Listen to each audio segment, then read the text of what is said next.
Hi friends, అందరికీ నమస్తే. Welcome to SSB world of nature. ఈరోజు మనం ఈజీగా చేసుకునే ఒక మంచి స్వీట్ రెసిపీని నేర్చుకుందాం. ముందుగా ఒక గిన్నె తీసుకొని అందులో ఒక కప్పు బొంబాయి రవ్వ, ఒక కప్పు మైదా వేసుకోవాలి. ఈ బొంబాయి రవ్వని కొంతమంది సుజ్జీ రవ్వ అని కూడా అంటారు ఫ్రెండ్స్. ఇప్పుడు ఇందులో చిటికెడు ఉప్పు, కొద్దిగా పసుపు వేసుకోవాలి. ఇప్పుడు ఇదంతా బాగా కలిసేలాగా కలుపుకోవాలి. చూడండి ఫ్రెండ్స్, ఇలా కలుపుకోవాలి. ఇప్పుడు ఇందులో కొన్ని నీళ్లు పోసుకుంటూ చపాతీ ముద్దలా కలుపుకోవాలి. ఇందులో కొన్ని నీళ్ళు ఎక్కువగానే పడతాయి ఫ్రెండ్స్, ఎందుకంటే మనం బొంబాయి రవ్వ యాడ్ చేసాం కాబట్టి అవి కొంచెం నీళ్ళని ఎక్కువగా పీల్చుకునిద్ది. చూడండి ఫ్రెండ్స్, ఇలా కలుపుకోవాలి. చూసారు ఫ్రెండ్స్, ఇలా కలుపుకున్న తర్వాత దీని మీద ఒక మూత పెట్టి పక్కన పెట్టుకుందాం. ఇప్పుడు స్టవ్ వెలిగించి ఒక బాండ్లీ పెట్టి ఇందులో ఒక స్పూన్ నెయ్యి వేసుకోవాలి. నెయ్యి కొంచెం వేడయ్యే వరకు ఉంచి ఆ తర్వాత మనం కచ్చా పచ్చగా తీసుకున్న డ్రై ఫ్రూట్స్ వేసుకోవాలి. నేను ఇందులో జీడిపప్పు, బాదం పప్పు, కిస్మిస్ వేసాను ఫ్రెండ్స్. మీరు కావాలంటే ఇంకేమైనా డ్రై ఫ్రూట్స్ యాడ్ చేసుకోవచ్చు. ఇవి కొంచెం నెయ్యిలో వేగాలి. ఇలా వేగినాయి కదా ఫ్రెండ్స్, చూడండి. ఇప్పుడు ఇందులో మనం కొబ్బరి తురుము వేసుకోవాలి. నేనైతే ఎండు కొబ్బరి వేసుకున్నాను ఫ్రెండ్స్. మీరు కావాలంటే పచ్చి కొబ్బరి తురుమైనా వేసుకోవచ్చు, టేస్ట్ ఇంకా బాగుండిద్ది. చూడండి ఎలా ఫ్రై అయిందో.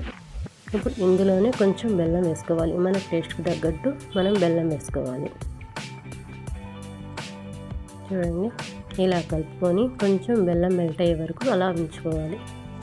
ఇప్పుడు బాగా అంతా కలిసిపోయింది కదా ఫ్రెండ్స్. ఇప్పుడు ఒక గిన్నెలో తీసుకొని పెట్టుకుందాం. ఇది కొంచెం చల్లారాలి ఫ్రెండ్స్. ఈలోపు మనం వేరొక గిన్నె పెట్టుకొని అందులో కొంచెం షుగర్ వేసుకోవాలి. ఇందులో కొన్ని నీళ్లు పోసుకొని మనం చక్కెర అంతా మెల్ట్ అయ్యే వరకు కలుపుతూ ఉండాలి. మనం దీనికోసం చక్కెర పాకం అనేది తీగ పాకం అలా ఏం అవసరం లేదు ఫ్రెండ్స్.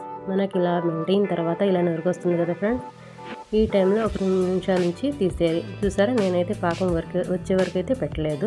ఇలా పొంగి వచ్చేటప్పుడు ఒక 2 నిమిషాలు అలా కలిపేసి తీసేసాను. ఇప్పుడు ఇది పక్కన పెట్టుకొని మనం ముందుగా రెడీ చేసి పెట్టుకున్నాం కదా చపాతీ ముద్దలా చేసుకొని, ఈ ముద్దను తీసుకొని మనం చపాతీలాగా ఒత్తుకోవాలి. ఇలా పొడుగుండేసి చపాతీలాగా చేసుకోవాలి.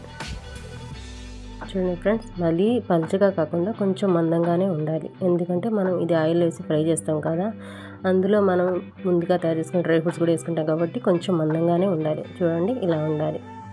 ఇప్పుడు ఇందులో డ్రై ఫ్రూట్స్ మనం మిశ్రమం చేసాం కదా, అవి వేసుకోవాలి. వేసిన తర్వాత ఇలా ఫోల్డ్ చేసుకోవాలి. చూడండి, ఇలా చేసిన తర్వాత మనం ఎక్కువగా ప్రెస్ చేయకుండా కొంచెం పైన అలా ఒత్తుకోవాలి. చూడండి, ఎక్కువ ప్రెస్ చేయకూడదు ఫ్రెండ్, కొంచెం అలా పైన ఒత్తుకోవాలి.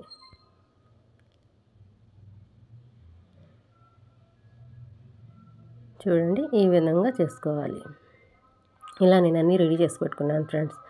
ఇప్పుడు ఒక బాండ్లీలో నూనె వేసి ఇవి కొంచెం హీట్ అయ్యే వరకు ఉంచాలి ఫ్రెండ్స్. ఇప్పుడు కొంచెం ఆయిల్ హీట్ అయింది కదా, ఇప్పుడు మనం ముందుగా తయారు చేసుకున్న వాటిని ఇందులో వేసి బాగా కాలనివ్వాలి ఫ్రెండ్. చూడండి, ఈ విధంగా ఫ్రై చేసుకోవాలి.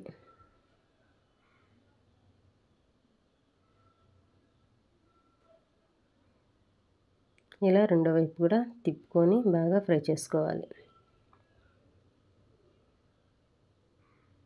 చూడండి ఎలా ఫ్రై అయినాయో. ఇలా గోల్డెన్ కలర్లో వచ్చే వరకు మనం ఫ్రై చేసుకోవాలి. మనం లోపల వేసిన మిశ్రమం కూడా బయటికి కొంచెం కూడా రాలేదు, చూసారా. ఇలా ఫ్రై చేసి ఒక ప్లేట్లో తీసుకోవాలి. చూసారా, ఇలా అన్నీ ఫ్రై చేసి నేను తీసేసుకున్నాను.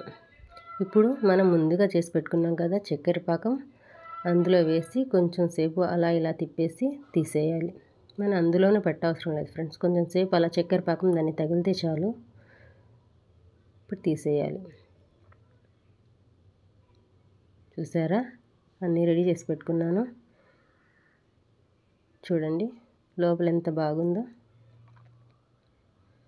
మంచిగా క్రిస్పీగా స్వీట్గా చాలా బాగుంది ఫ్రెండ్స్. మీరు కూడా ట్రై